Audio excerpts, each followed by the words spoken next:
لیکن خاص طور پر آج ہم نے ذکر کرنا ہے حضرت اماں خدیجہ الکبریٰ رضی اللہ تعالیٰ عنہ کا۔ آپ مکے کی بہت بڑی تاجرہ تھی، سب سے بڑے مکے میں تجارت کے اندر جس شخصیت کا نام تھا اس شخصیت کو جناب اماں خدیجہ الکبریٰ رضی اللہ تعالیٰ عنہ کہا جاتا ہے۔ لیکن پردے کا عالم اماں خدیجہ الکبریٰ کا یہ تھا، تقوی کا عالم یہ تھا، پرہیزگاری کا عالم یہ تھا کہ آپ مکے کی سب سے بڑی تاجرہ تھی، مگر دیکھیں کبھی گھر سے باہر قدم نہیں رکھا تھا۔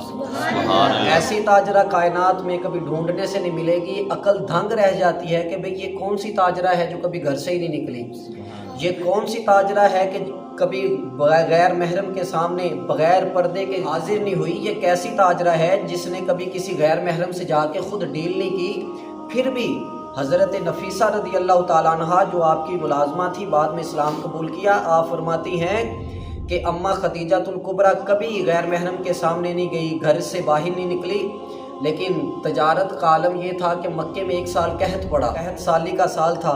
مکے میں تجارت میں سب کو نقصان ہوا، لیکن اس سال بھی اللہ تبارک و تعالیٰ نے اماں خدیجہ الکبریٰ کو 11 گنا نفع عطا فرمایا۔